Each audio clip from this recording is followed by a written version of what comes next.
Hi, I'm Patricia Berenson from the Trauma Healing Centre of London, Ontario. I want to share with you my perspective on resilience in the face of COVID-19, coronavirus, and the mass shootings in Nova Scotia.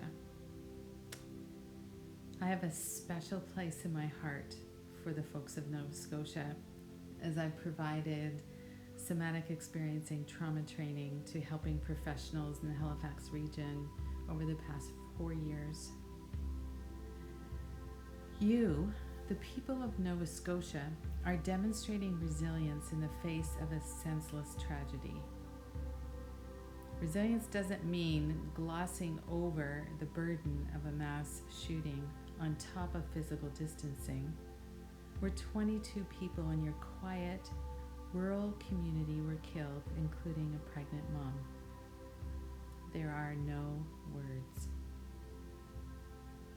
Stunned, shocked, horrified, the first thing that you did was ask questions. What? This can't be happening. No. Why? How could this be? You were looking for answers, and there weren't any. You were expressing very normal responses to a surreal event happening in your own backyard. News briefings tried to uncover clues and answer the how and the whys, which I imagine wasn't comforting at all to your inconsolable hearts. And then there was the urge to do something, another resilient response. And what we saw unfolding before our eyes was your resilience in action.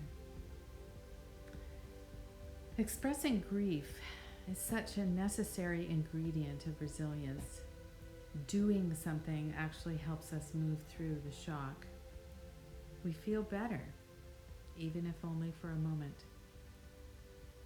We saw mounds of flowers and makeshift memorial sites. We saw windows decorated with hearts, blue tartans, the provincial and Canadian flags. We saw sidewalks chalked with Nova Scotia Strong messages. Doctors wore reminders as part of their COVID-19 gear. A local pilot even created and then flew his plane on a special flight path in the shape of a heart over Nova Scotia. Sea glass, rocks, and stones were collected and transformed into meaningful pieces of art. Candles were lit and put in windows and on porches at night. We saw people posting memories on Facebook, children creating artwork, and sad snowmen. Bagpipes, violins, and fiddles played melodies of Amazing Grace. Community businesses showed their solidarity with signs and commemorative coffee and donuts. Even the dogs got involved and wore tartans and howled to the procession of sirens. Then, mobilization kicked in. Facebook groups were created. A virtual tribute was organized and broadcast across the country. Songs were written and performed online. Poems were written and shared. GoFundMe campaigns were started. Artists began displaying their portrayals of grief and loss, including a stitched-up province of Nova Scotia. Drive-through memorials paid tribute to lost friends and relatives. Processions accompanied by sirens and horns were organized by police, firefighters, and construction workers. As the grief and loss are felt more deeply, you do what humans do naturally, look for meaning.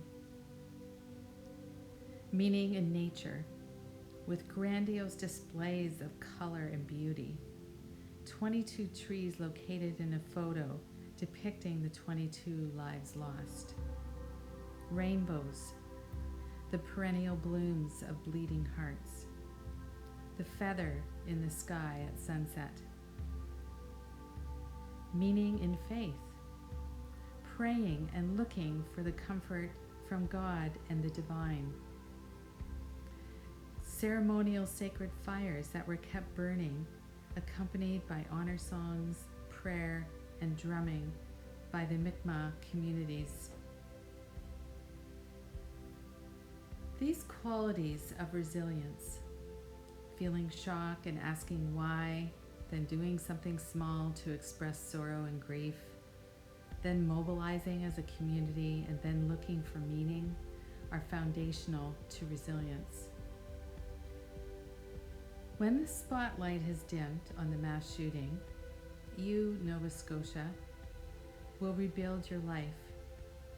Not a life that you knew, but a life that is forever changed and whose scars will be a constant reminder of precious lives lost senselessly and tragically. As much as you want to get out of this nightmare that is your new reality, it is not something you can fast forward. Each day will be putting one foot in front of the other, feeling pain and anger, even desperation and resignation. Do your grief and your recovery your way. The same way you took care of each other at the beginning of this crisis. With the light that is in each of you, with your spirit of community strong, and hopefully soon with your arms wrapped around each other.